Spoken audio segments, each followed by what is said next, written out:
Washington, D.C. It's the last honest man in Washington. It's the Kuhner Show. 570 is the number.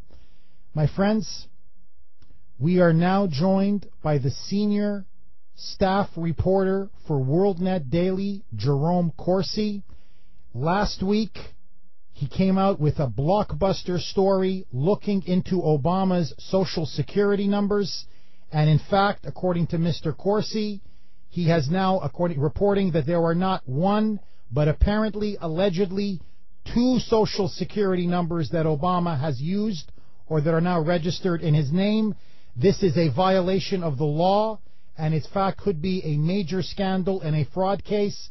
We are now joined by Mr. Corsi on the phone. Mr. Corsi, welcome back to the Jeff Kuhner Show. Jeff, thank you. Great to be back with you. Mr. Corsi, so, I read the story. I even talked about it last week on my show. It's a dynamite story for all of our listeners out there. What's the essential premise of the piece? Well, the piece is there's two private investigators who have put affidavits into court cases, and they supplied me with the information. They searched the private investigator law enforcement databases, only available to private investigators, and identified that President Obama's Social Security number, the one he's currently using, that begins with 042, was issued to someone who applied for that Social Security number in Connecticut in 1977 to 1979. Now, the first two things wrong with that, these are years when President Obama was in high school, and he was not in Connecticut in those years. He was in Hawaii. In fact, there's no evidence in the released information about President Obama's background that he was ever in Connecticut in those years, nor was his family. President Obama's father was long gone from Harvard. He was in Harvard in 1962 to about 1965.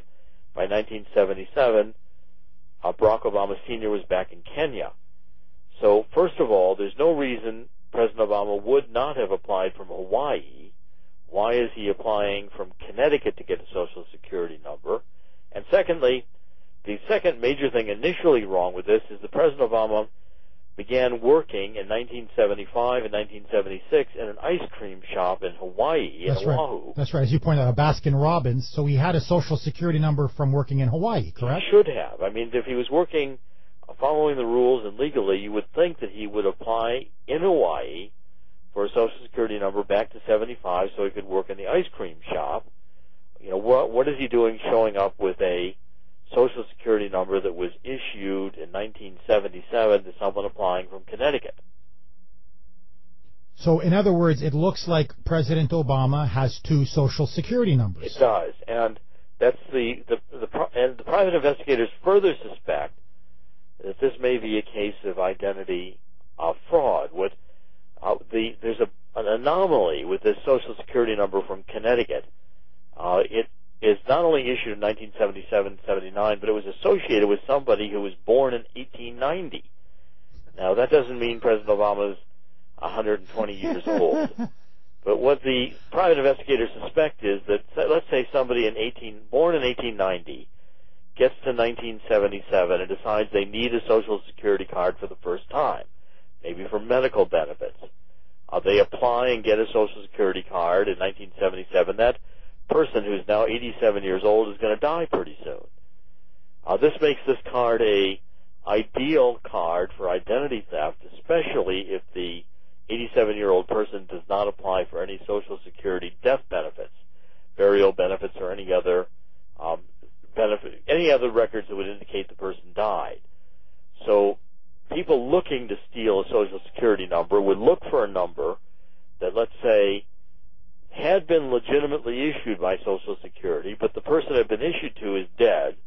There's no record of that person having died, because they didn't claim Social Security death benefits. The number's out there, and the first record the private investigators can find that President Obama began using this Social Security number issued from an application in Connecticut is 1986, when President Obama was working as a community organizer in Chicago.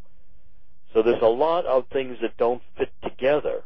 Now, Mr. Corsi, let me ask you this. Why would Obama commit, unless just for argument's sake, if there are two Social Security numbers, and he has one from Connecticut and another one from Hawaii, why would he be committing identity fraud?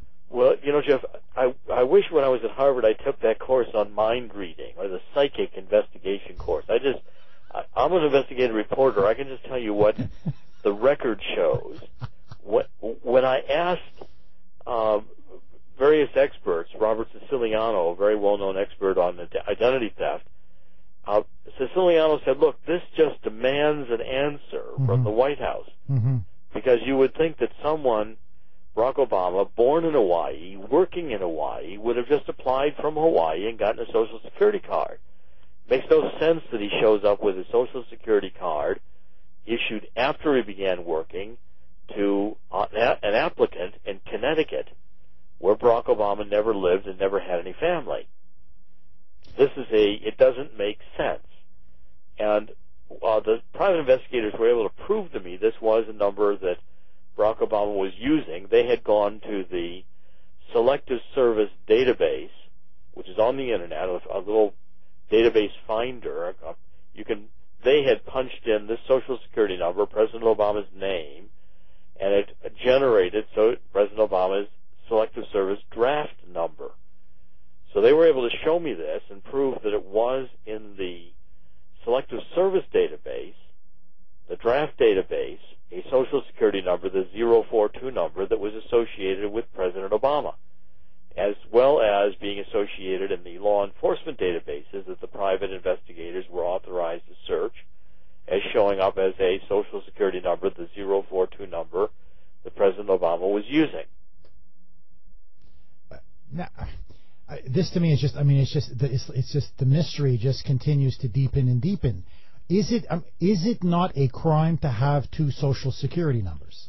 Yes, again, there may be some selective instances when a person would have more than one Social Security number. Maybe there had been fraud with the number or some other unusual circumstances. But again, if there were two numbers, it would need an explanation as to why it happened, because normally it's a crime to have more than one Social Security number. It's fraud.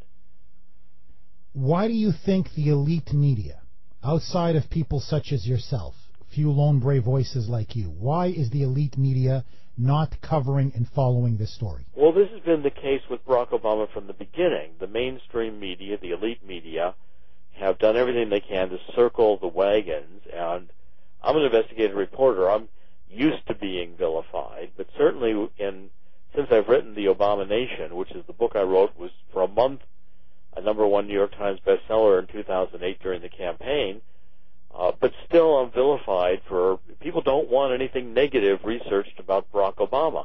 If this had been George W. Bush and somebody found that he'd been using a Social Security number issued in a state where he'd never lived or had not applied from, it would have been top news in the New York Times. Oh, every newspaper in the country would have been after that story. Precisely, but because it's Barack Obama, and I continue to find the documentary evidence whenever I can get the few documents available on Barack Obama.